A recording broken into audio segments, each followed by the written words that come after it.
while my fellow boys in blue become the first to commit a war crime. So, oops.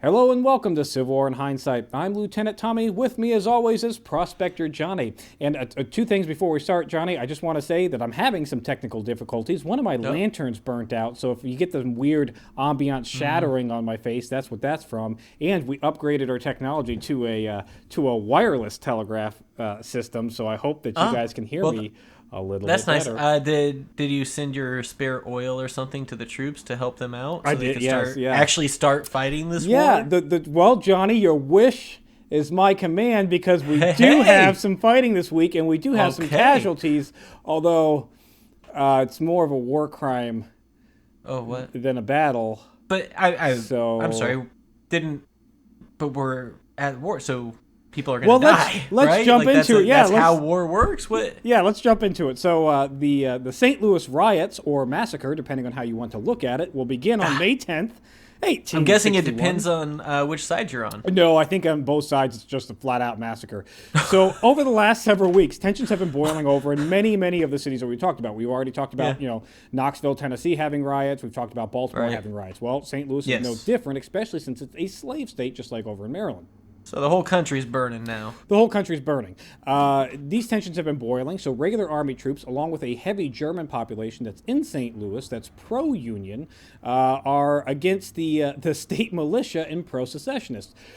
How the state militia gets involved in this, you might be asking yourself. Well, that's because Governor Claiborne Jackson, after Lincoln said, hey, we want some troops, every state should bring some troops, Governor Claiborne Jackson said, we are, A, not participating in that, not sending troops, and B, if anything, we're going to build an army to go in opposition to this because you're trying to fight, our fellow citizens. So we're not going to handle that. So the governor, so they're going to, so he called the troops, but he's like, you can't have them. We're going to keep them in case you come to us. Well, the governor and they are still a part of our union, correct? Yeah, the governor yes, because the state itself voted to stay in the union. Missouri did. Right now the governor didn't really like that decision, or at least it seems like he's leaning that way. Yeah. Which isn't helping to calm any of those tensions. So the governor moves all this, the militia troops underneath the former General D.M. Frost, who is a retired general, now a politician himself, and they're going to move all those troops to a Camp Jackson, which is on the western part of the city of St. Louis.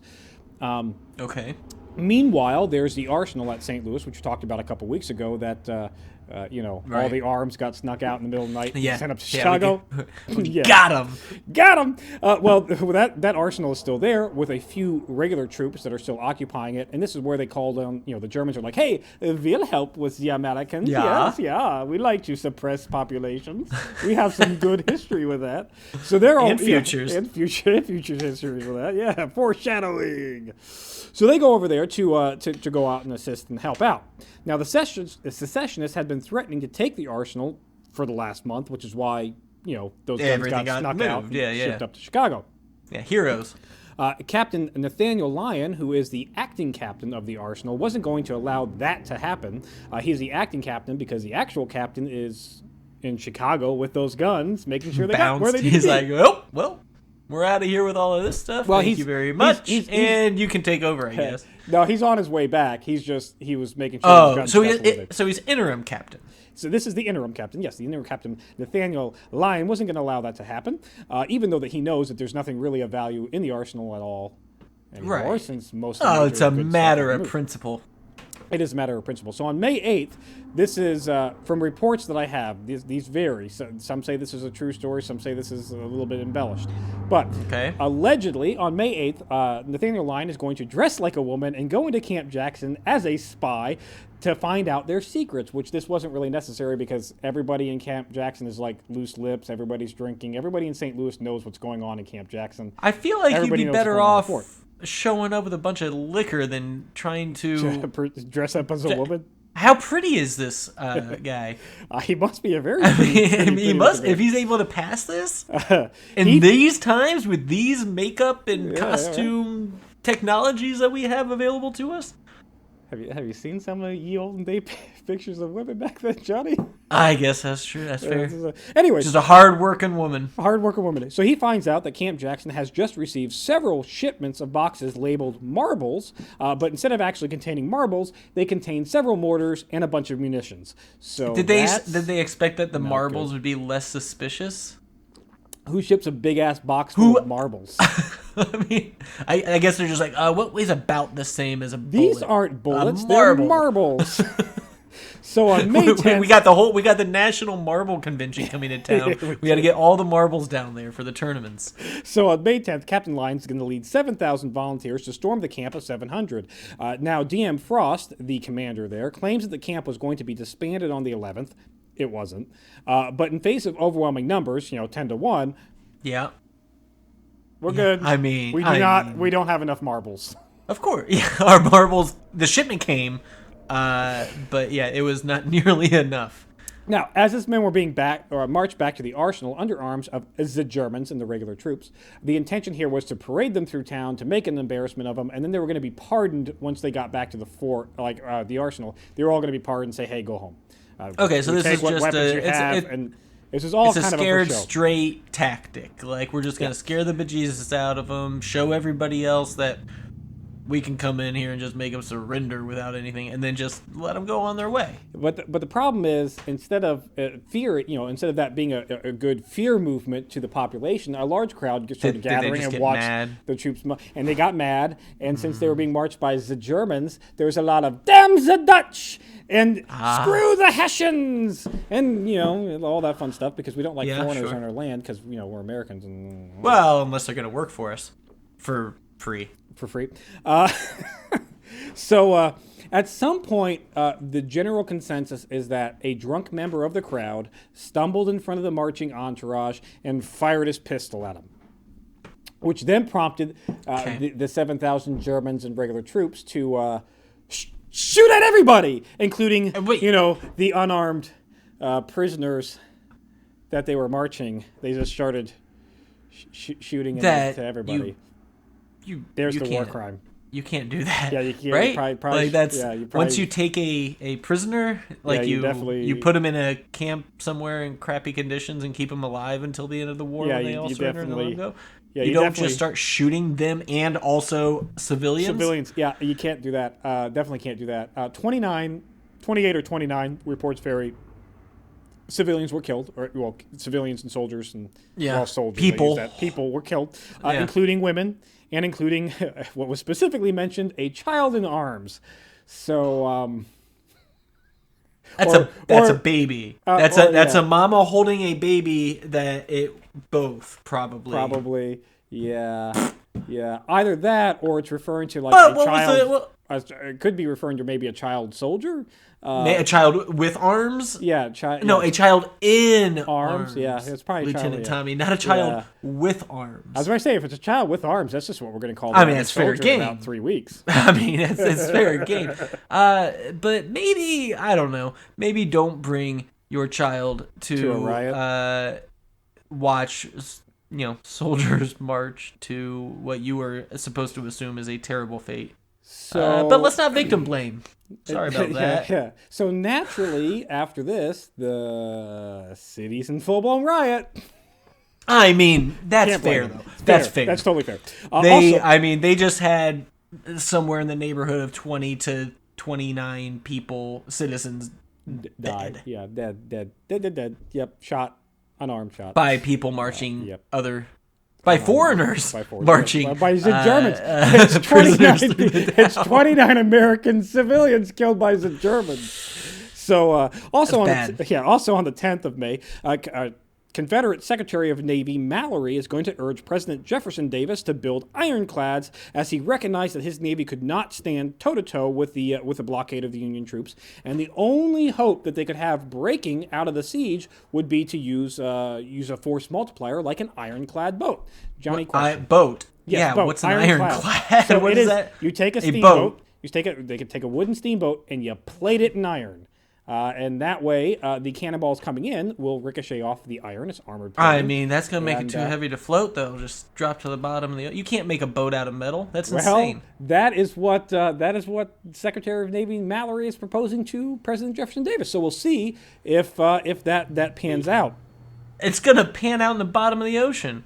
Probably. President Jefferson Davis will take this under advisement, and he also allows Confederate Congress, to purchase 6 warships and small arms from nations abroad, a.k.a. England, because that's pretty much the only place that's willing to work with them as of right now. At least that's what we've heard. I mean, isn't that one of like three nations in this world? Like, if you just include them like colonies, probably. So basically everybody. Everybody. Yep.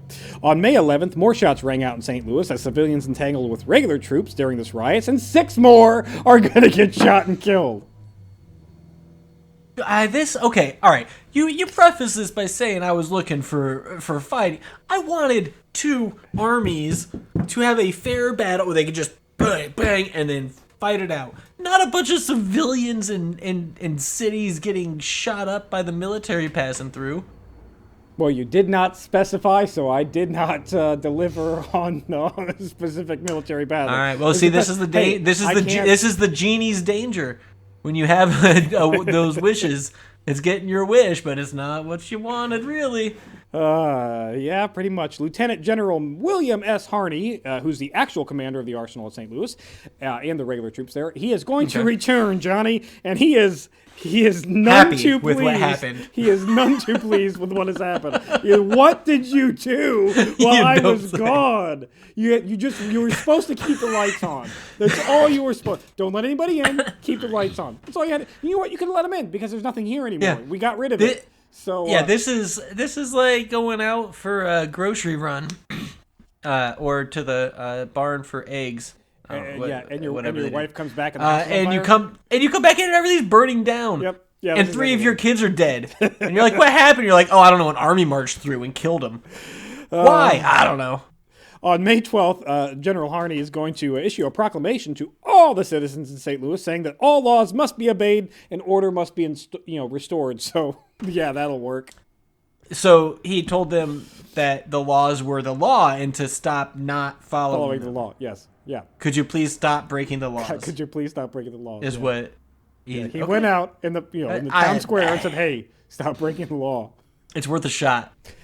I mean, maybe people didn't know they were breaking the law. Maybe.